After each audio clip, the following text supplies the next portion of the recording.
My name is Michael Coates. I'm a former firefighter, but I'm also a former soldier.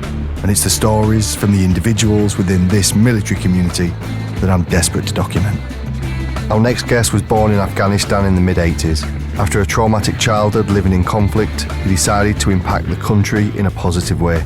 He became an interpreter for the British Army for 7 years. He's now seeking safety and opportunity in the UK. Episode 32, Saif Omari. This is Declassified.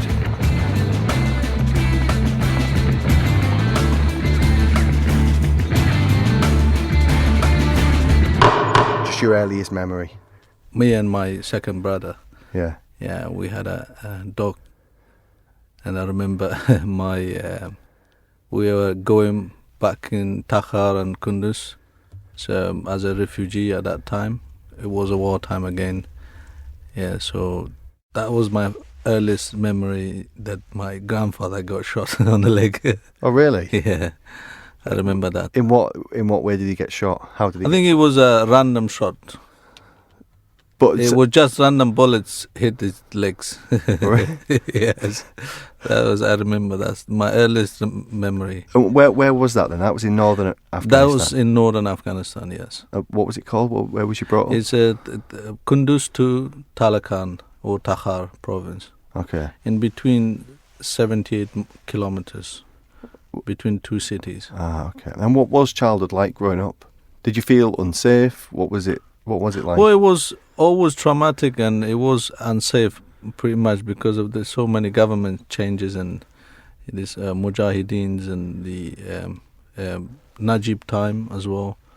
What is that? President Najib. Okay. Yeah, it's after Mujahideen win the war, and then the civil war basically started up. So it wasn't very pleasant. Mm. And was the schooling?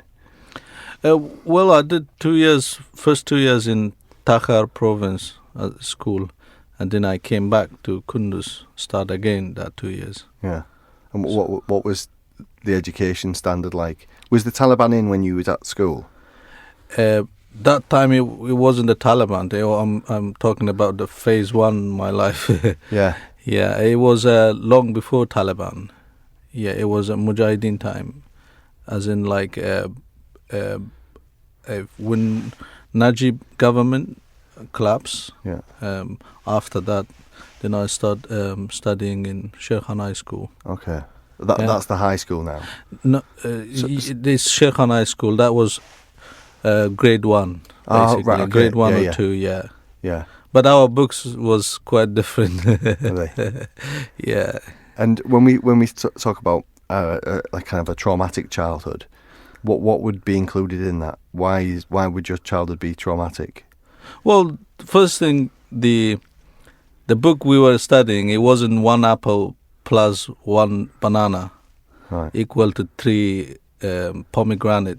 It was 1 grenade plus 1 knife equal to 2 gun, something like that. So, and again, it was I think it was the standard quite poor, and we were, as well. Not, most of the families, they didn't have that standard to put their child into a good education. So we were just going and coming back. But I was always the brightest. I never came first, but I always come second and third. Yeah. Yeah. How many was there in your family? How many brothers and sisters? I've got 7 brothers, including me 8, 1 sister. All right. I'm the oldest, yes. Oh, really? Yes, I am. And what was kind of like the family unit like growing up? Well, in terms of responsibilities, I start taking when I was like 13 or 14 responsibilities for my father, and I was always helping him as driving the bus with 60 people on top. Really? Yeah, when I was 14. Yeah. And just to kind of get, I guess I'm just trying to clear my mind with it. So, were you in a village or was you in like a town where you was brought up? We were in city. In a city? Yeah, okay. Village. At that time, village, I barely have, the opportunity to go to the schools. Yeah, and then you'd go to school, and then you'd started work with your dad when you was 13, but was you still going to education as well? Yes, I remember the education never stops because of my mom is really into education. So everywhere, anything I learn is because of him. My dad really not really the type of, he like us, he love us, but he never really pay attention of the education. I believe he was so busy. He's the eldest son of his father, which he has many brothers and sisters, so he was kind of responsible to everyone. So yeah, he was seeing us like his brothers. So yeah. And the city you was in, going to school and going about normal business, when you were 13, was it a safe place to be? Did you feel safe growing up? Well, as a kid, you're always happy and you never care. But in terms of experience, if you put it in comparison, it was very traumatic. Yes, I remember many times. I've seen people got shot in front of me. I've seen, in Kunduz there's a football stadium basically. So when they hang people, they call people to come and have a look. It was even broadcast on TV so at the time. Public hangings? Public hangings, yes. And this was still the Mujahideen time, or was this going on? Well, it was the Mujahideen time, but Mujahideen time was the only people who get hanged was the people who commit the worst crime. Yeah, I remember one, that was in Talakan. I remember one guy was basically raping women and killing them always. Then I remember he was quite known to the city. People really talk about him. He didn't accept anyone until one big commander asked him, "You're my friend, tell me the truth. Have you done it?" Then he said, "Yes, done it." And then they straight away hang him. So the Mujahideen time was the only one who get, punishment or death. Yeah. It's the worst you could imagine. They commit crime, the worst crime, basically. Yeah, but the Taliban time was a normal, because I grew up under the regime of Taliban. Even when I was going to school, English school, I had to wear turbans and do some Islamic study because to justify my English course. Oh, right, okay. Yeah. So, but English wasn't totally banned? Well, there's only two guys eventually. I mean, in Kunduz, there was only two guys during the Taliban. One was migrated from Kabul, which was a Tajik ethnicity, and the other one was a Pashtun. So there was only two teachers, and we had to rely on them two persons. Yeah. So what happened? They banned him. They banned him not to teach English. Then he really tried his best because that's the only way he was making money to feed his family, as he was himself refugee. Right. Okay. From Kabul. So he didn't introduce day Islamic one day every Wednesday, compulsory turban and compulsory study Islamic study, which was beneficial for it wasn't the extreme type. It was just a basics Islamic. Yeah. Okay. Because then we justified the other 5 days of studying English. All right. Okay. It's so much more relaxed than I thought you was going to say. I thought it would be, all banned and it would be really quite hardcore. The later on, when we did sixth semester, all the top guys, which was me included, and the other guy, Ahmad Azizi, who's now in America, and the other guy, I believe, I forgot his name, but we call him Mali, and he's in America too. And Ahmad Fahim, he's in America as well. I believe I know some others, they're mostly in America now. I've got top jobs as well. We start to make our own English course. That was when I think it was 1998 or 1999, I believe it was a computer firstly introduced. So we remember we gathered the money and enjoy and bought computers. I was practicing MS-DOS. Yeah. Yeah, and then the sign for the English course was Payama Haq. It was we chose a other name, then they come and torn our sign and say they put different names. So Payam Haq means a message for right message. Right. Basically, is a message of God. Yeah. They changed our sign to that name. Oh, right. Later okay, on, yeah, yeah. then we ran it 1.5 years, and then it collapsed itself because of the restrictions and because it was all we ourselves tried to do something, to gather more people, and then. And why was speaking English and understanding English so important? The town Kunduz is not very big, and there's a how to say if something become viral in YouTube or in Facebook or Instagram nowadays, as people talk about it. In Kunduz, anything small change comes, everybody copy, and they're really into growing themselves. They always want to do something, especially the youngster. So. And to be honest, there's not much was happening in the school. So the only way to justify, because most family background is an educated background. My mom went to school in Kabul, so they always want their kids to do something, to study at least something. Sometimes because people who are from the other tribe, they are really into Islamic studies. There's a lot of madrasa and things like that happening there. I mean, the people study. But therefore, it's kind of place that whoever get young, they want to do something. They are not like sit down and do nothing. Like everywhere in the world. Yeah. Really. Yeah. As in now, people are growing beard. It's common now. Yeah. Sending their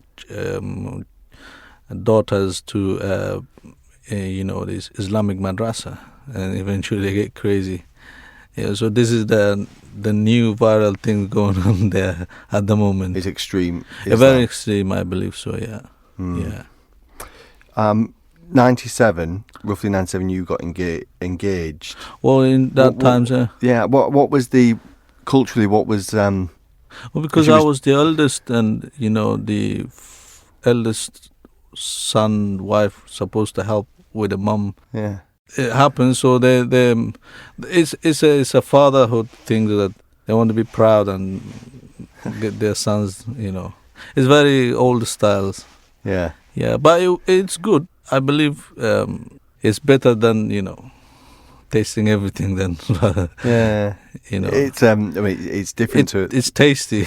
Yeah. It really you really like it. I mean, if you actually copy the way I did, I mean.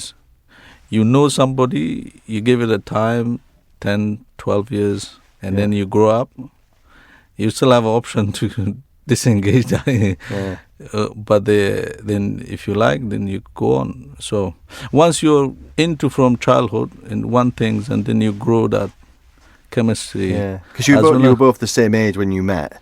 Yeah. And then obviously later on, which we'll get to, you got married. The meeting is, somehow like you meet, and then you don't see them for 5 years because it's not like you just go together. Yeah, so they give you just a hope.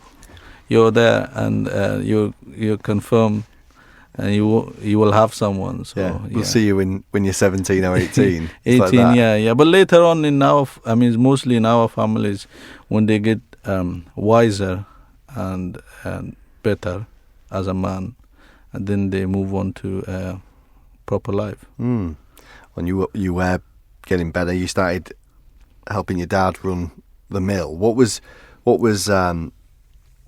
it like at that time then? You was about 13 or 14 when you started working with your dad? Well, it was an on and off because in Afghanistan it's an open market, and I did my father did driving, I did mill, and I did a shopkeeping. So we had small businesses, everything, everywhere. So it was good. I mean, in terms of financially, we were okay. But in terms of how hard we struggle, that's something not many people experience that. Yeah, there was a time the income was good. When you do business right, it's better. You know. Yeah. Was your dad entrepreneurial? Was he a businessman, your dad? Or is he? As a man, we're hunter, so we always look for food and money. Nowadays it's money, but it's for food. So Afghanistan life is survival. Yeah. It's not living. So you're always thinking of surviving, of doing this, doing that, but you're busy there. Yeah. And then does it fall on the eldest son to kind of carry that on? So as soon as you're 13, are you trying to do the hunting for the money? I believe it was my uncle, then with my father, and with the other guy. They had 3 partners. So the partner gave up, my uncle gave up, and it was me and my father. My father gave up. Then eventually I gave up. Yeah. My second brother did it, and then eventually we dismantled. Yeah. Okay. Yeah. And what kind of thing was you doing? It was basically first thing you buy wheat and then make it flour and then sell it again and make profit out of it. Or people bring the wheat themselves. You just process it and give it back, and then you take some wheat and then you sell it. But that time it was people were extremely poor, so it was the time I helped people a lot. When did you first start seeing British and American troops?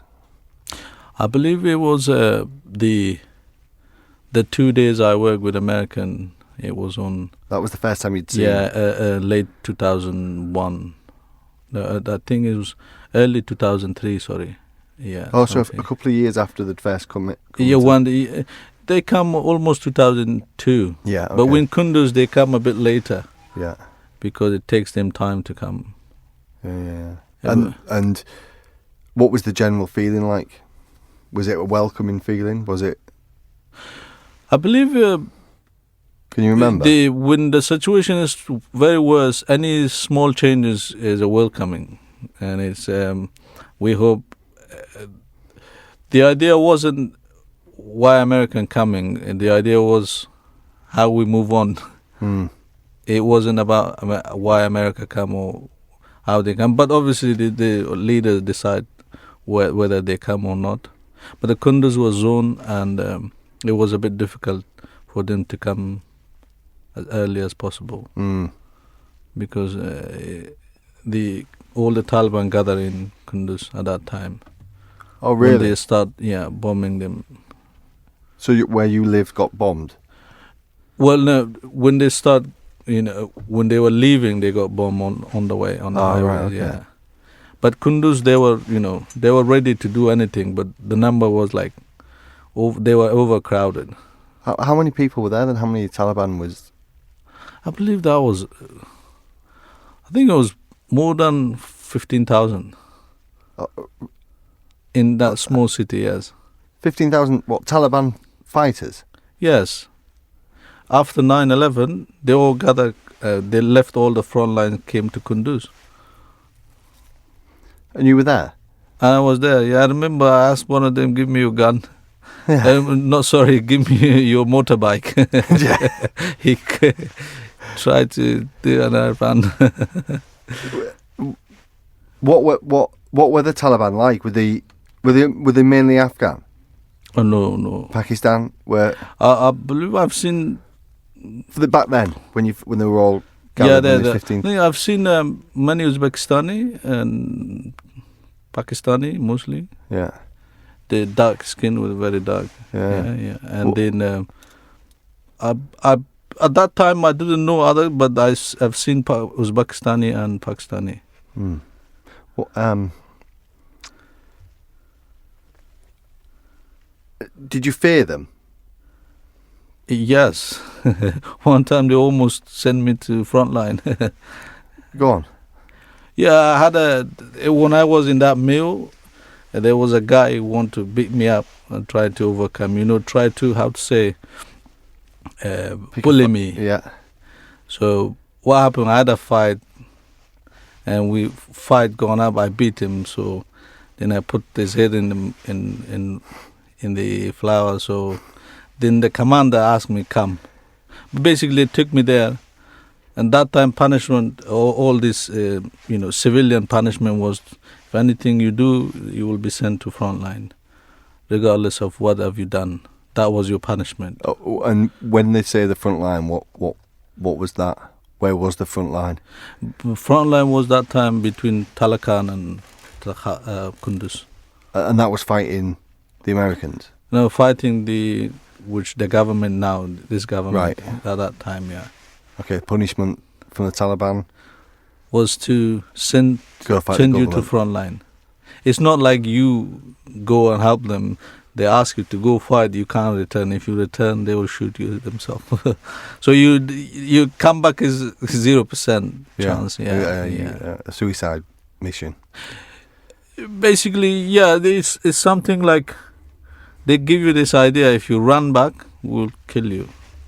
So you have to fight, make your way, go ahead. Did you move us on a little bit now, fast forward us a little bit, you started working for the Chinese government not the government. Sorry, the Chinese companies, beg your pardon. Chinese companies as an interpreter, is that right? Yes, as a translator or interpreter, yeah. And then what did that entail? Well, I worked there because I got a job basically. Late 2003, they offered me money. I was jobless, so I believe it was about. And then I started working, just a normal translator or interpreter. And in doing what though? Was it just business, or was the business with the US? Was the business with the Brits? No, the business was the road constructions. Yeah, okay. We built roads basically. Yeah. It wasn't very political. I think the Chinese were subcontractor from the American company. Yeah. It's a Louis Berger group, something like that. It's funded by World Bank. Yeah. Right. Okay. Was that at that point? Because I know road building got horrendously dangerous, especially later on. At that time, was it going in fine? Was the Taliban? It was going fine until they came on. I think it was 10 June 2004. They killed 13 Chinese. Really? I was there as well. They come at one night. They shoot them. Those guys, yeah. Explain the situation. Basically the new laborers they bring from China and put them in a tent, sleep for a night. That second night they got shot by some people, which they are released now, working around. At that time, Kunduz was safe. It was post-American time. After American come in, Kunduz was the safest place. So who killed the Chinese? I think these 4 guys. They've been to court. Oh right, okay. Yeah. So not the Taliban. But that time, you cannot differentiate who he is or who he worked for. Why he have done it. Yeah. So anyone could be anyone. Yeah. Okay. Because that time Taliban was weak, but even if they were Taliban, they could have, do it under different name. Yeah, it was just chaotic and almost make believe in. So basically, that time I had protection, police protection, until the project finished, and that's the time I come to UK. Yeah. First time. Oh, did you? So you yeah, to the I UK? came. Yeah.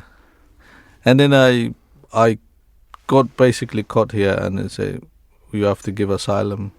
I give them. They put it on fast track within 12 days. They put me in detention. I had to apply and go back to Afghanistan. Really? Yes. And then What year was that? That was, I think I went back 10 June 2000, 10 October 2007. And then a year later, you started working for the British? I think it was 5 months later I started working with American and then with British. Okay. Can we move us on to working with the British then? Yeah. What was your kind of initial job when you worked? Well, my initial job was I was doing in a OP as a translator, and obviously the ICOM charter, I believe the forces know that was the main job. That was the one of the things on your job descriptions you have to do. Yeah.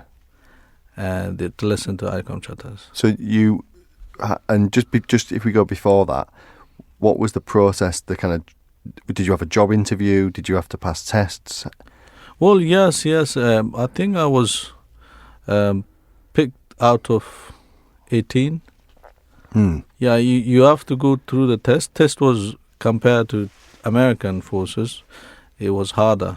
Yeah. Because mostly American interpreters cannot pass this test because it was to be with the British. Yes, because the money was good. So 2, you need to have a good Pashto understanding. 3, you need to have a good verbal English, good English. Because I was in the UK and I worked with American forces, and I've done the British English in Kunduz, not the American system. So I did it 9 semester. Yeah. So that's why it helped me a lot. Which my English is not very good at this time. Oh, it's better than mine. And then, so you, how does it then work? Do you get kind of assigned to a battalion or to a troop, or how does the actual intricacies for those that have never had interpreters? How do you actually work with the British on the ground? Basically, you go on a main camp and 10 or 6 or any numbers. So sometimes if you're like far away, you don't have the opportunity to come back to the main camp. Then you're staying there. Basically, most of the front lines and the or the OPs or the but then anyone going patrol or doing anything from the main camp, then they choose one. They just call one, and obviously the one who speak good English and very friendly, they are being called. The grumpy ones is always ignored. Yeah. You did. You was in Musakala. Yes, I was in Musakala, and you did that. You was there for 7 months. First 7 months, 5 days. Yeah. Yeah. You're man. Precisely. Yeah, precisely. Yeah. And who was you with in Musakala? I think I was with. I believe first time I came, I was a week with Irish Guard. I believe, I'm not sure, but it was 5 Scot, and it was 2 RGR, the Gurkha regiment. And you was with Gurkhas for the longest? The whole time when they come in, I went back with them. And you was till they finished the tour. And just to confirm then, so you was out with patrol, so you'd get fired on, you'd take... Well, my job was that first 7 months was quite not that safer, but it was very dangerous if it was come to the, in terms of calculation, how safe it was. But we were just getting lucky because the Forbidden Bra was created, and then the pressure on that OP was less. Ah, right, okay. Yeah. Did you build relationships with the British, the individuals and the Gurkhas? The British Army? Did you feel like you was part of the team? I was definitely. If you're not part of the team, you're not there for an hour, and you have to be 100% in the job, because you're the eyes and ears, and it's not like you're someone from different place or different things. Yeah, you have to think the same. Sometimes more than the soldiers, because soldiers sometimes, most of them, they just come out from the training, they don't know anything. So you're the one there, just answering their, awkward questions most of the time. Yeah. So that's how they understand. Yeah. And do just if, let's say there's a troop of 30 people or 10 or 8, whatever it is, do you start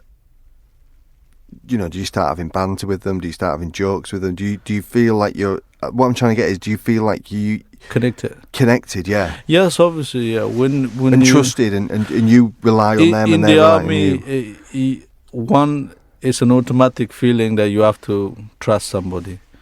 2, you have to create bonds, and that's what makes you being in the army. And when you create bonds and you're there, and they're like you're part of your life, which you will not forget it.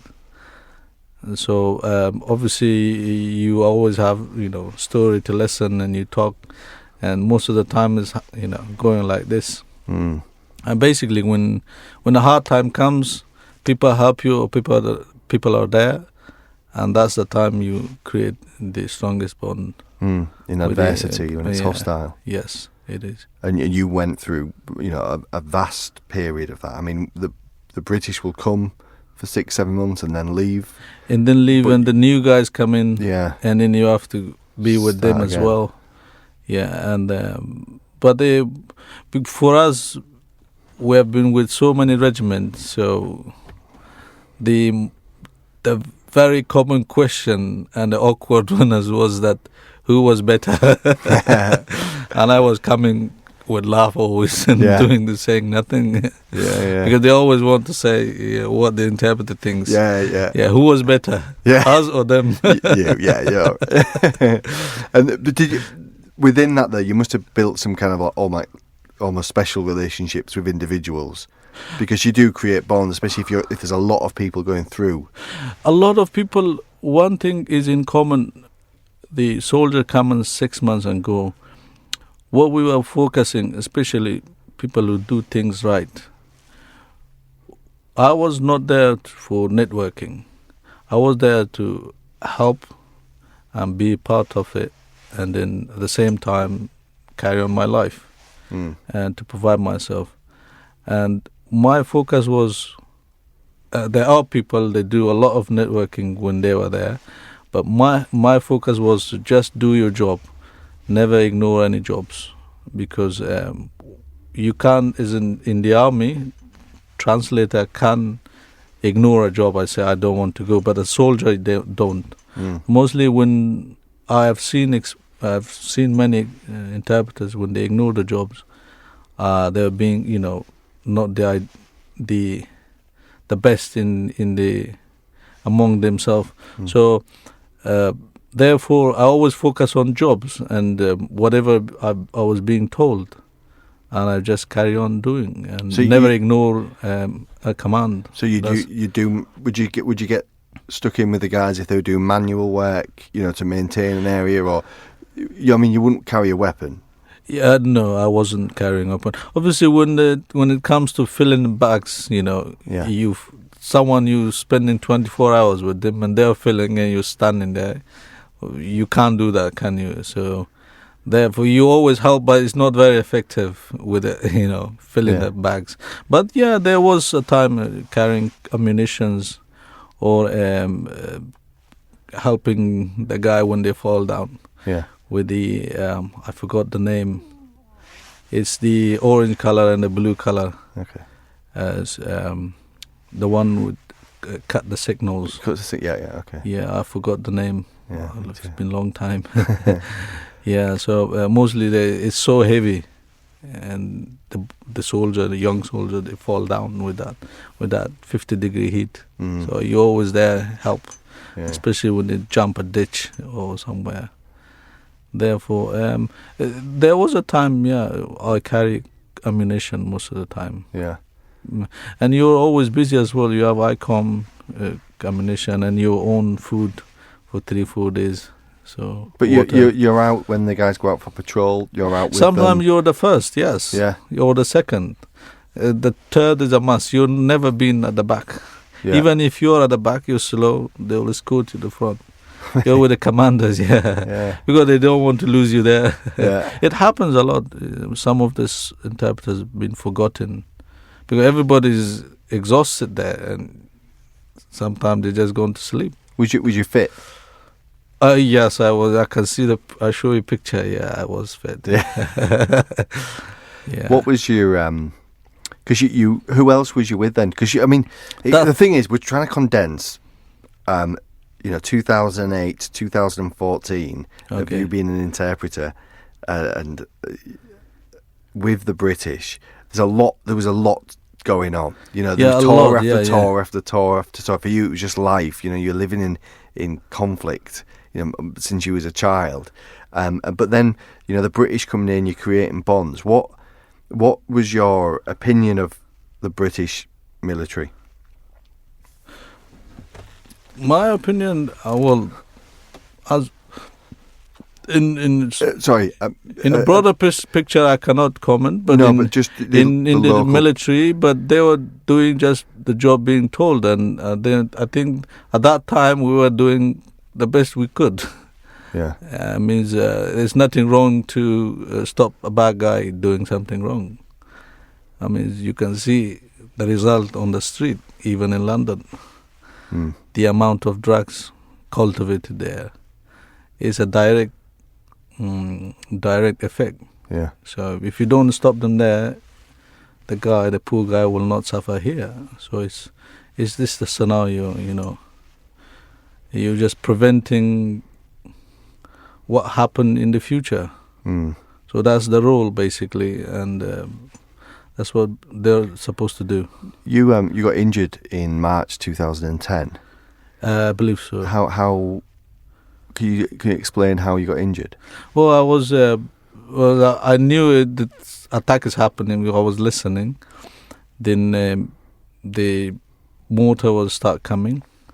I think there were a short number of people with a car came in with a 62 millimeter mortar. They came in and start throwing at us. Yeah. So I tried to hide, but then the shrapnels got me. I had a piece of shrapnel on my eyes and under my armpits and my lower body. And it was Cat B injury. And the time I got injured, I was supposed to get the American chopper to come pick me. Yeah. But within half an hour of that time, somebody else got a double amputee in Sangin. So they went there to pick him. That was priority number one. Yeah. And then they came back later for me. So it took them to come and until I arrived back in 3 hours, 45 minutes, almost 4 hours. So. Did you have morphine? I tried not to have it, but they just, beforehand, they just shot it out my legs, yes. They want to do it again, I said, don't do it. Really? Yeah, because you are warm, you don't know a lot. Or probably it was but you feel, it's not something, you don't feel it. Yeah. So it was your eye under your armpit? And my armpit and buttocks, yes. And another piece on top of ribs. But my under armpit was quite big hole there, yeah. So we didn't even stitch it because if we stitch it, it limit my movement of my hand. So it was a hole until a month. So I was just putting gas. Yeah, gauze and rechange it. Did you, the care you received after your injury, was it good? Did you feel like there was any difference between a British or an American soldier and yourself? Did you get the care and attention? The care, there's a basic, what other soldier get, you get the same thing.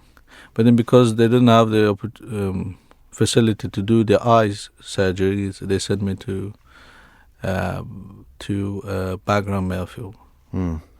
Yeah, but when I went to Bagram, then they wanted to send me to Germany for the eye surgery because it was at the back of the eye. And then I was about to go to Germany, and somebody called from British Army and say Afghans shouldn't go anywhere. Treated them, yeah. So that American colonel was crying for me. She was a woman. So, but then eventually I got very lucky. The doctor did very hard for me on the eyes. I had some many lasers on my eyes. Yeah. Is it back to normal now? Can you see? It's he said that you're 1 out of 100 lucky. Normally, you don't get 20/20 vision if you have retina detachment. For some reason, it's okay, but it is affecting when I do some, put a little bit pressure, like on the phone or on screens. It gives me a bit of a pain instead of this on that one, on the right side. Oh, the good side? Yeah, the good side, because the pressure comes here for some reason, After how long did it take? A month to get recover? In total, I was 12 days in Bagram and about 3 days in Bashan, and then I believe I was 18 days afterward. I was at home, and then I report back. In total, about a month, About a month, so back to work. Back to work, yeah. And you'd got married. You got married in 2009. 2009, yeah. So, and then your first child.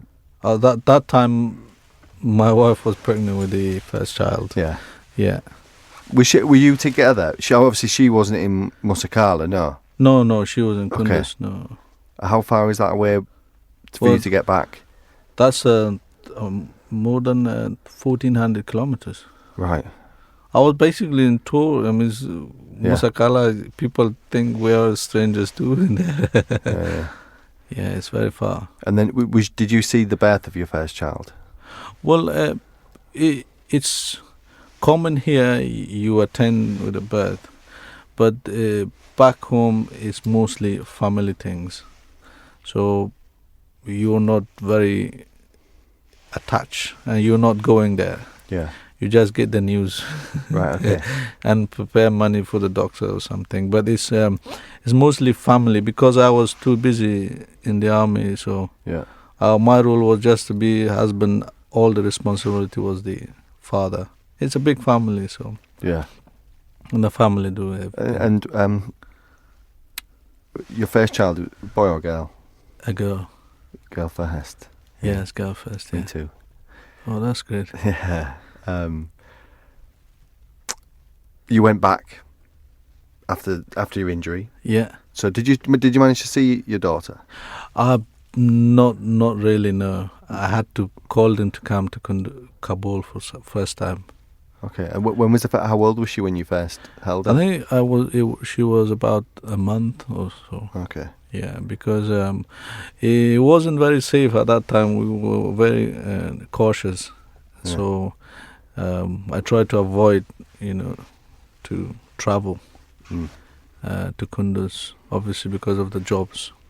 And I rented here and there in Kabul. When she was coming to Kabul because her family was in Kabul. Right, okay. So she was on and off Kabul, Kunduz, Kabul, Kunduz. Yeah. Second child was born the next year. Oh, well, officially. Yeah. That 2012. Was 2012. Yeah. She was born on Christmas Day. Sorry, 2011. Boy or Christmas. girl? A boy. Yeah. So he was born Christmas Day 2011. Yeah. Again, was you around at that point? Or was you away with? I was at work at the same time as well. Whereabouts? Can you remember where you was? I believe it was the end of. I think it was with the FRV unit. I was with the FRV, which is logistic. I was with them, yeah. Okay. And he was born in Kunduz. I was in Kabul. Yeah. Yeah. It's one is normal. Two, I was avoiding most of the time going to back to Kunduz. And then, I'm just going to wrap this part up. But then you had a third child. Yeah. 2013. Yeah. Boy or girl? A boy. So you got a girl, 2 boys. Yeah. All within 3 years. You can say it. Yes, 3 years. Yeah. And at this point, had you felt like you had been there? Is the father role the same in Afghanistan as it is in the UK? In terms of, I believe there is more. Yeah. Here, father role is mostly the government, but there is all you alone. I think the responsibility is more there than the family. Here, if you're not able, then there's someone to help. But there, it's you and your family. So you're responsible. You're responsible. No one else. No, you don't have any other insurance outside that compound or where you're living. And that's why it was so important for you to keep working. Work is a part of, yes. That's the things that you have to, do it. People do it for many, things for their kids. Did you feel the kids were safe with your family, with your wife, with you away? What situation and what time? When they were all young, so maybe when the third was born, when he was born. Did you feel like by that time I called him to be with me in Kabul? Right. Yeah. At least a house and an apartment. So yeah. I was they were with me, but anytime I get too busy or do something, they go to Kunduz and come back. So it's back and forth, living in two different places. Because my main house is in Kunduz, my house, which is from my father. Yeah. And I suppose what I'm getting at is, had Afghanistan changed to the point where you felt like the children could travel easily and safely? Did you feel like from the childhood you'd had to 2014 was 2014 a safer place for your children to be? Compared to 2006, 7 or 2004, it's worse in comparison. It's the worst time the children could be in this situation. Nowadays, they easily can be manipulated to other things, and which is mostly the lack of education and political ideas.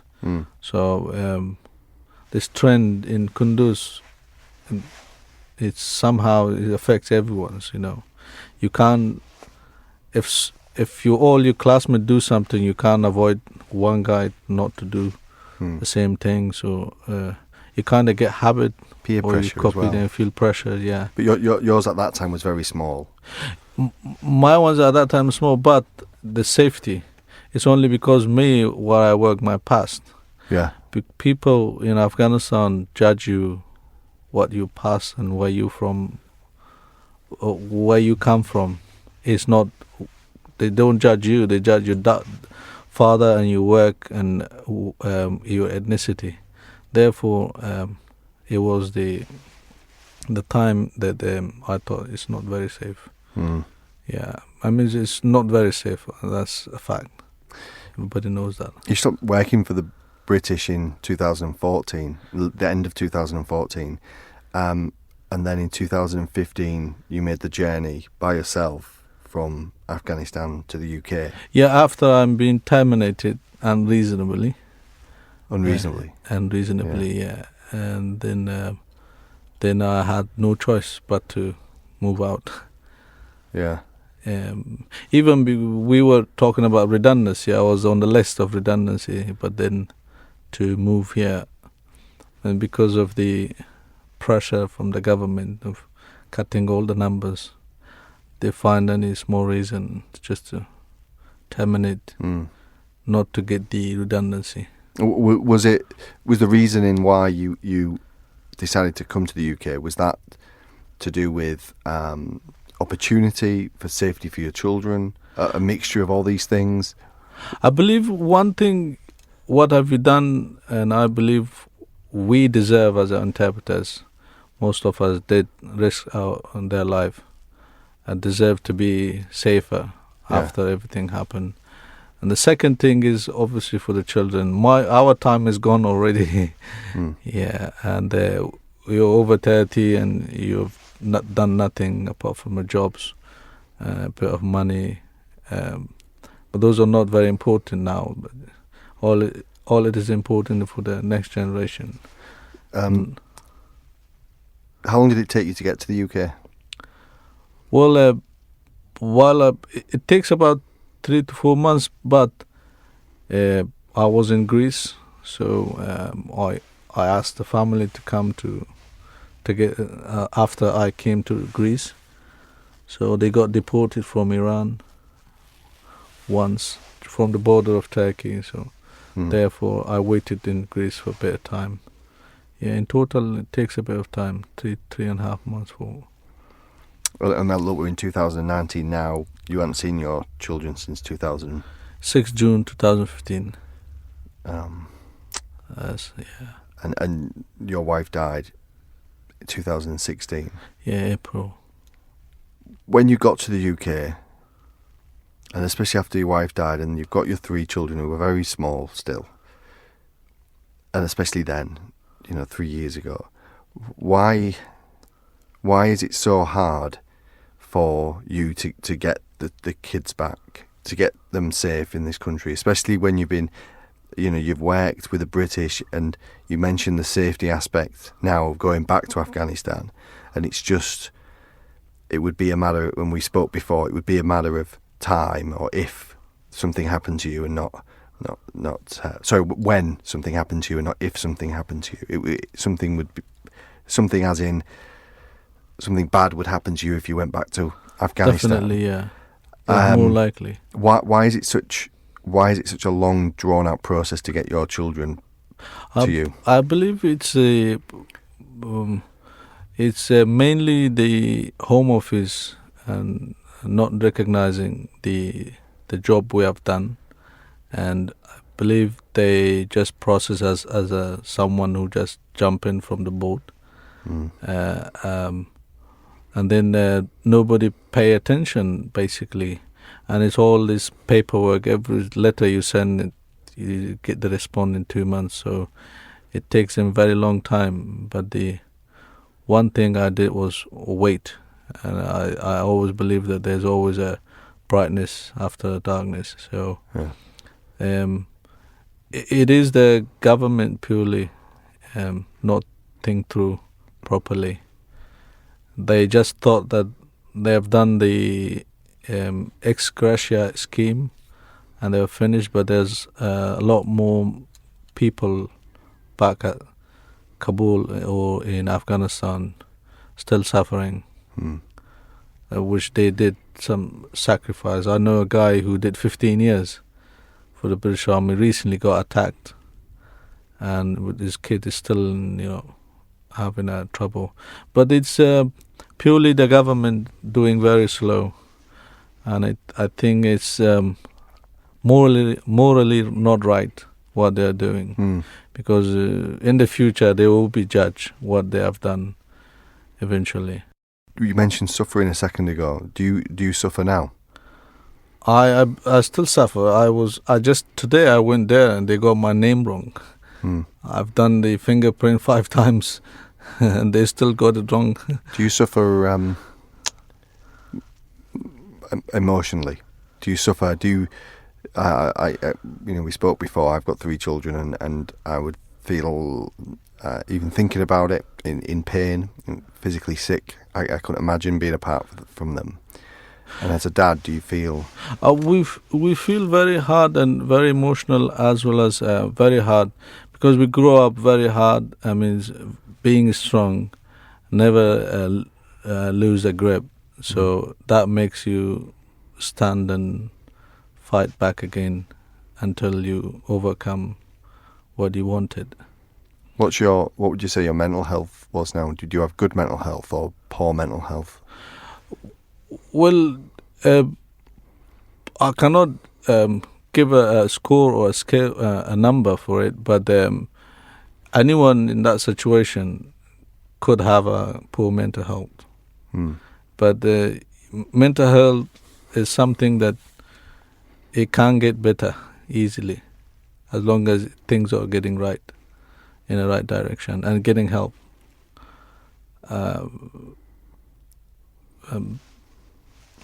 Yeah. Have you worked? Do you work now? Do you work for anybody now? Not really, no. So what do you live on? How do you live? I get some money, a little bit, £35 something a week, and then I get help from brothers, my savings. Well, mainly families, I don't have savings, but family. So you get a very small amount from the government. I think that's every asylum seeker. Yeah, every asylum seeker gets asylum. Asylum seeker. Yes. Do you live in your own flat? How do you? Currently, a friend helping, but then he gave up. Then I'm sofa surfing. Friend, yes. You're sofa surfing.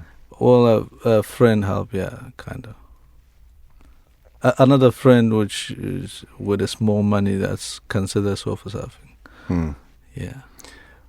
Do you feel betrayed? Do you feel like it's... I don't want to put words into your mouth, so let's rephrase it, because I think do you feel let I'm being down? lost Do you? in the system. Yeah, I think they need to pay more attention. Betrayal is a different things. It hit people hard, but if my wisdom say I'm being lost, and the system should work out, in different way, because it's eventually and morally wrong for the forces.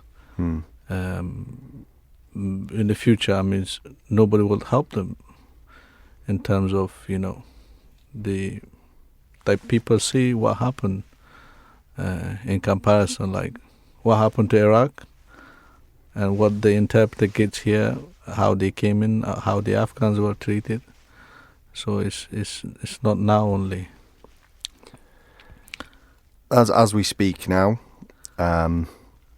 you won a court case a few months ago to give you refugee status.